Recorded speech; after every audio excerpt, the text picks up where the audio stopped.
Hello दोस्तों, मेरा नाम विनीत और स्वागत है आप सभी का आपके चहेते YouTube channel business with Vineet पर।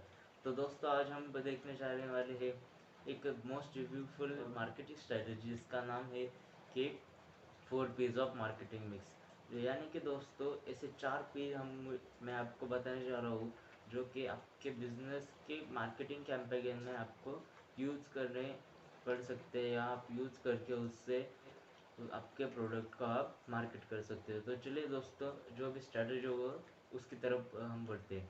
तो दोस्तों, सबसे पहले समझ लीजिए, ये जो मैं आपको स्ट्रैटेजी बताने जा रहा हूँ ये एक मोस्ट रिव्यूफुल मार्केटिंग स्ट्रैटेजी है। लेकिन मैं जो आपको बताने जा रहा हूँ वो सिर्फ एक बिजनेस के बैकग्राउंड में जो हम किसी भी प्रोडक्ट को हम मार्केट करते हैं, इसके लिए हम सिर्फ इसको यूज़ करते हैं। उसमें 4 फैक्टर आते हैं टोटल।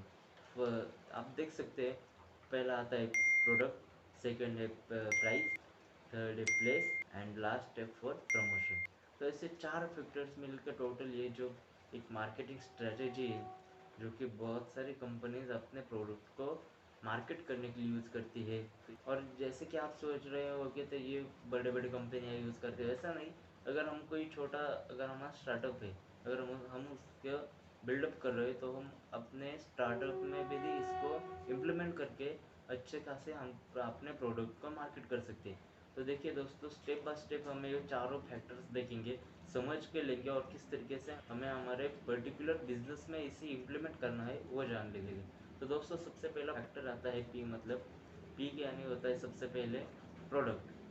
तो प्रोडक्ट क्या होता है दोस्तों, आप सभी को पता है, जो कि हम कोई किसी भी मार्केट में जाके उसे सेल करते हैं और उससे जो है हम मुनाफा कमाते हैं, उससे हम बोलते हैं प्रोडक्ट। प्रोडक्ट यानी हिंदी में बोले तो उत्पादन।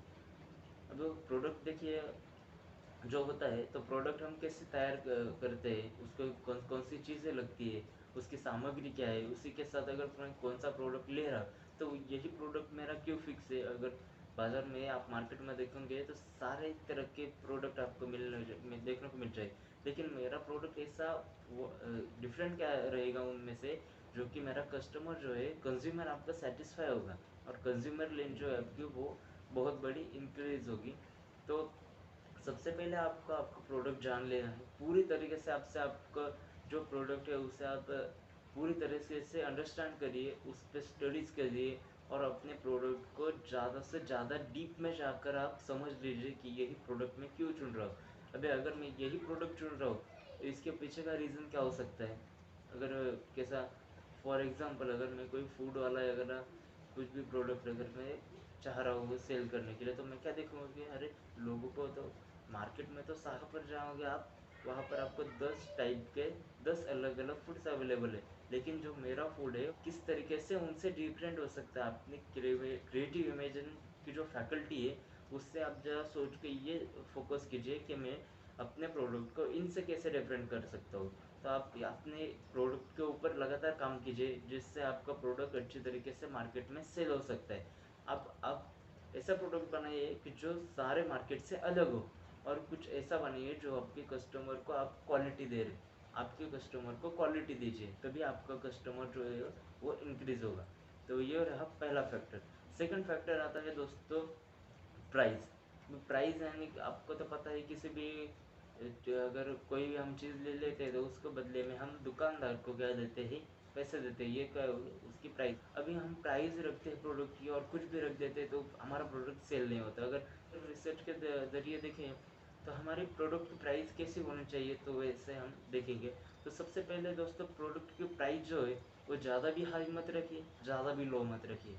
अगर आपके प्रोडक्ट की प्राइस अगर ज़्यादा हाई रख रहे हो तो आपका जो है, तो कस्टमर आपका सेटिस्फाई नहीं होगा। कस्टमर क्या कहेगा, अरे ये तो 10 अलग अलग ठिकानों पर भी मिल रहा है तो मैं इधर ही क्यों जाऊँ। तो आप ज़्यादा जो है प्राइस मत रखिए जब भी आप और सजेशन तो यही रहता है रिसर्च के अनुसार कि जब भी आप मार्केट में जाते हो, सबसे पहला जो कदम रहता है आपके, मार्केट में आप जाओगे, मार्केट में देखोगे किन किन लोगों की क्या क्या प्राइस है, तो आप उनके प्राइस के एडजेसेंट प्राइस रखिए। आप उनसे भी ज़्यादा भी हाई मत रखिए, कंज्यूमर्स अफोर्ड ना कर सकते ऐसा प्राइस मत रखिए, और जो है ज़्यादा लो भी नहीं रखना है।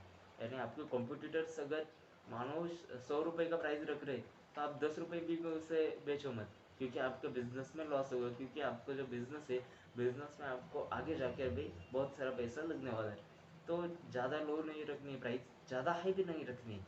जो प्राइस है वो कॉम्पिटिटर्स का जो प्राइस है उसके सराउंडिंग रहनी चाहिए। यानी मान लो मेरे किसी भी कॉम्पिटिटर का प्राइस अगर 50 रुपये है किसी भी प्रोडक्ट का पर्टिकुलर, तो मैं 50 रुपये के सराउंडिंग क्या प्राइस रख सकता हूँ? क्या मैं 45 में उसे सेल कर सकता हूँ? किसी प्रोडक्ट की प्राइस जो है 200 रहती है, तो वो जो ज़्यादा से ज़्यादा कंपनीज क्या करती है, 200 199 लिख देते हैं।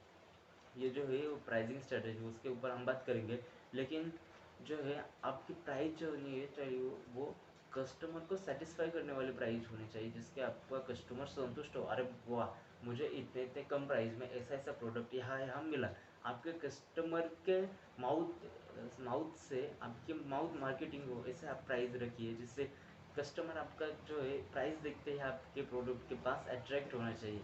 जैसे कि आप क्रिएटिव प्रोडक्ट रखेंगे, उसके उसी के साथ आपकी प्राइस जो है वो भी क्रिएटिव होनी ज़रूरी है। तो ये बात समझ लीजिए कि ज़्यादा हाई मत रखिए, ज़्यादा कम मत रखिए। जो प्राइस है वो मैक्सिमम उन दोनों के बीच में, और कॉम्पिटिटर्स का जो ध्यान है, मतलब कॉम्पिटिटर्स की प्राइस जो है उसके सराउंडिंग आप जो है आपकी प्राइस रख सकते हैं।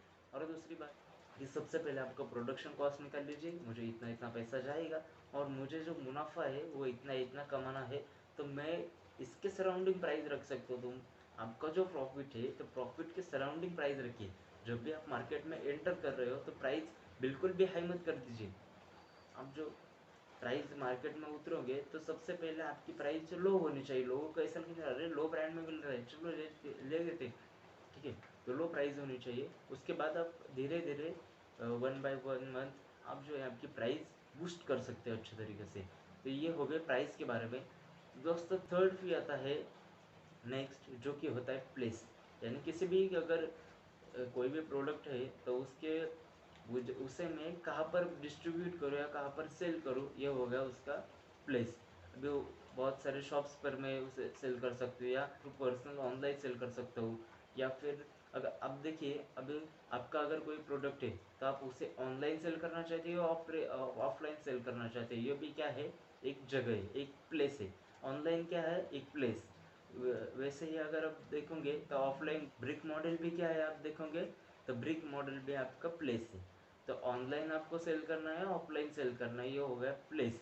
अभी प्लेस चुनते वक्त हम क्या क्या ध्यान में रख सकते हैं, देखो दोस्तों, कोई भी प्लेस अगर हम सिलेक्ट कर रहे हैं तो उस प्लेस के पीछे का रीज़न हमें पता होना चाहिए। जैसे कि दोस्तों हमारा कोई प्रोडक्ट है वो कहाँ पर जाकर डिस्ट्रीब्यूट होगा, ये हो गया उसका प्लेस। अभी हम प्लेस जो सिलेक्ट करेंगे वो भी किस हिसाब से कर सकते हैं कि अगर हमारा प्रोडक्ट ये है, इसके पीछे का रीज़न क्या है, ठीक है। अगर हमने यही प्लेस सिलेक्ट कर लिया तो इसके पीछे का रीज़न क्या है, हमें ये बात ध्यान में रखनी है कि हमारे बिजनेस का विजन क्या है। अगर हम कोई भी प्रोडक्ट बाजार में ला रहे हैं तो विजन रहना चाहिए कोई तो, ठीक है। लोगों की अगर आप प्रॉब्लम देख रहे हो, कहाँ पर भी आप लोगों की प्रॉब्लम देख रहे हो, उसके ऊपर आप एक प्रोडक्ट बना रहे हो, उसके ऊपर अच्छे एक प्राइस दे रहे हो, और उसके बाद उसे डिस्ट्रीब्यूट कहाँ करना है वो अगर आपका क्लियर हो, तभी आपका प्रोडक्ट जो है मार्केट में बूस्ट कर सकते हैं। मानिए फॉर एग्जांपल अगर आपका जो है किसी भी फिटनेस के लोगों के लिए आप क्या बेचते हो, जो भी जिम के लिए जाते हो अगर उनके लिए आप प्रोटीन बेचते हो, ठीक है। फिर अगर आपने प्रोटीन का कोई ब्रांड बनाया और वो प्रोटीन का ब्रांड आपका जा रहा है मार्केट एरिया में बिकने के लिए, ठीक है। अगर आपका कोई शॉप है और वहाँ पर आप प्रोटीन बेच रहे हो और वो है सब्जी मार्केट के जहाँ, वो सेल नहीं होगा, क्योंकि उस प्रोडक्ट्स के रिलेटेड पर्सन जो है वो पीपल्स वहाँ पर नहीं है। तो वो क्यों आएंगे आपके शॉप पर, और जो है वो क्यों आपसे वही प्रोटीन खरीदेंगे। तो अगर वही आप अगर दुकान लेते हो और किसी जिम के बाहर अगर डाल दिया, या किसी कोई मोहल्ला होता है जहाँ पर बहुत से हेल्दी पर्सन जो भी जिम जाना आना जाना पसंद करते हैं वो लोग रहते हैं, आप उसके जहाँ पर गए और वहाँ पर अगर अपनी शॉप जो है ओपन करी, तो वहाँ पर जो ज़्यादा से ज़्यादा जिम वाले हैं वो आएंगे, आपसे प्रोटीन लेंगे। अभी फोर्थ देखिए दोस्तों, फोर्थ जो भी है उसका मतलब होता है प्रमोशन। अभी प्रमोशन क्या रहता है कि जो हम कहाँ पर भी अगर बाहर रास्ते पे टहलने के लिए जाते हैं तो हम देखिए अरे यहाँ पर एडवर्टाइजमेंट लगी, वहाँ पर एडवर्टाइजमेंट लगी यार। अभी यूट्यूब पे देखते हो तो यूट्यूब पे वीडियो के पहले जो एडवर्टाइज आते हैं उसी को हम प्रमोशन कहते हैं। अगर कोई मेरा प्रोडक्ट है, पर्टिकुलर प्रोडक्ट से मैं पर्टिकुलर एज के लोगों को और पर्टिकुलर एज के ग्रुप्स ऑफ पीपल को अगर मैं टारगेट कर रहा हूँ तो मैं वो जो ऐड है वो उन्हीं को शो होगी। ये तो यूट्यूब की स्पेशलिटी है कि आप उनको दिखाओ कि ये प्रोडक्ट आपको नीड है, अभी आपको जो है इस प्रोडक्ट की नीड है और आप इसे परचेस करिए। कहाँ पर परचेस करना है वो वहाँ पर लिखिए, कितने प्राइस में परचेस करना है वो भी वहाँ पर मेंशन कीजिए। जब भी आप कोई प्रोडक्ट वगैरह लाएंगे मार्केट में तभी आपका जो मेन पार्ट रहेगा उसे सेल करने के लिए वो रहेगा आपका प्रमोशन। तो प्रमोशन के लिए आप जैसे कि एडवर्टाइजिंग से वो उसका इस्तेमाल कर सकते हैं। उसके बाद जो सोशल मीडिया एडवर्टाइजिंग्स और उसके बाद जो डिजिटल मार्केटिंग है उसके थ्रू भी आप जो है आपके मार्केटिंग का गोल जो है आप वो इसके थ्रू आप अचीव कर सकते हैं। इसका ओवरऑल गोल यही होता है कि ये जो होता है आपको आपका प्रोडक्ट लोगों से इंट्रोड्यूस करवाएगा, लोगों को आपके प्रोडक्ट्स के बारे में जानकारी देगा। ठीक है, तो लोगों को इंट्रोड्यूस कराना इस प्रमोशन में आता है। तो देखिए दोस्तों, जो भी हमने सभी अभी जो फैक्टर्स देखे उनमें पहला देखा प्रोडक्ट, देन देखा प्राइस, देन देखा प्लेस एंड लास्ट हमने देखा अभी प्रमोशन। तो ये चार जो है बेसिक कंसेप्ट है मार्केटिंग के, जो कि जो इसे कंबाइन कर कर जो है वो 4 P's of marketing mix strategy बनती है। अगर आप इसे आपके बिजनेस में सही तरीके से रिसर्च करके अगर आप इम्प्लीमेंट करते हो तो आपका प्रोडक्ट, कोई भी वो प्रोडक्ट, आपका जो प्रोडक्ट है वो इजीली मार्केट हो सकता है। तो दोस्तों ये थे कुछ 4 P's ऑफ मार्केटिंग मिक्स। तो अगर आपको हमारी वीडियो अच्छी लगी हो तो हमारी वीडियो को लाइक कीजिए, ज़्यादा से ज़्यादा शेयर करिए और चैनल को सब्सक्राइब करना मत भूलिए।